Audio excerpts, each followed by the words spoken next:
पहला paper leak हुआ, गहलोत साहब का स्टेटमेंट आया कि हम पेपर लीक वालों के खिलाफ सख्त कार्रवाई करेंगे, और दूसरा स्टेटमेंट आया कि इसमें न तो कोई अधिकारी सम्मिलित है और न कोई राजनेता है। इसलिए दूसरा पेपर लीक हुआ, फिर वही स्टेटमेंट आया।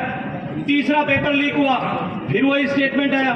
चौथा पेपर लीक हुआ, फिर कहा हम बर्दाश्त नहीं करेंगे। मुझे मनमोहन सिंह जी याद आ गए। जब देश में आतंकवादी घटना होती थी, मनमोहन सिंह जी मौनी बाबा 2-4 बार 10 महीने में एक बार बोलते थे। आतंकवादी घटना होती, बाहर निकलते और बाहर निकल करके मीडिया के सामने बात करते कि हम अब इसको बर्दाश्त नहीं करेंगे। अशोक गहलोत साहब ने भी कहा हम बर्दाश्त नहीं करेंगे।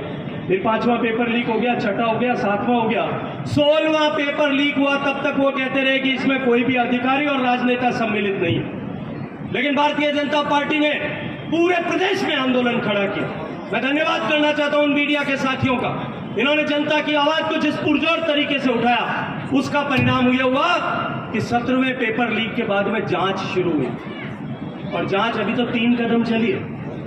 पहले कदम में आरपीएससी का सर्विंग मेंबर राजस्थान में इतिहास बन गया, और सर्विंग मेंबर आरपीएससी का देश में पहली बार हुआ कि वो भ्रष्टाचार के आरोप में जेल गया।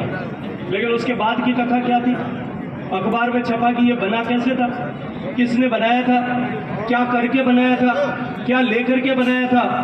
आज जिन लोगों ने इस तरह के पाप किए वो आज पहले कदम में बेनकाब हुए।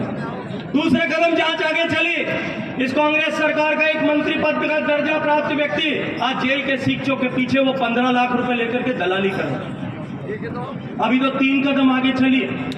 जिस दिन अपनी सरकार बनेगी, मैं दीवार पर लिखा हुआ पढ़ सकता हूं कि भारतीय जनता पार्टी की प्रचंड बहुमत के साथ में सरकार दिसंबर 2023 में बनने वाली। और मैं आज आपको इस बाड़मेर की धरती पर, पवित्र धरती पर, रावल मल्लिनाथ जी की धरती पर खड़ा होकर के संकल्प के साथ में कहता हूं, जिस दिन सरकार बनेगी सीबीआई से इसकी जांच कराएंगे। और जांच जिस दिन होना शुरू होगी, ये कड़प लगा करके जो बड़े बड़े सफेद कुर्ते पहन करके घूम रहे हैं ना कांग्रेस पार्टी के अभिनेता, उनमें से आधे पीछे जाने वाले जेल। वो आधे से ज्यादा लोग इन पेपर लीक के माफियाओं के साथ में मिले हुए हैं। उनकी भूमिका जिस दिन तय होगी, उस दिन राजस्थान एक नया नजारा देखेगा। मित्रों, राजस्थान में युवाओं के भविष्य के साथ में जिस तरह से खिलवाड़ किया, मैं जानता हूं साधारण परिवार में जन्मने वाले बच्चा जब तैयारी करता नहीं लेना पड़ेगा, युवकों को जो है एक संबल मिलेगा। ये मेरे मन में भी एक खुशी थी। चुनाव बीत गए, जनता ने मुझे आशीर्वाद दिया। कोई 3-4 महीने बाद में मैं एक बार फिर जोधपुर के प्रवास पर था।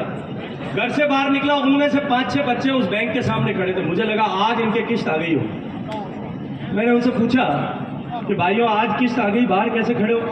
क्योंकि भाई साहब किस्त तो नहीं आई, जो पैसे जमा कराए थे खाता खुलवाने के लिए, एक क्वार्टर में 50-50 रुपए कट रहे हैं। अगर ऐसे ही कटते रहे तो वो भी खत्म हो जाएंगे हैं उसमें, तो घर वालों को क्या जवाब देंगे? इसलिए खाता बंद करने के लिए आए। हमको समझ में आ गया कि सरकार हमको कुछ देने वाली है।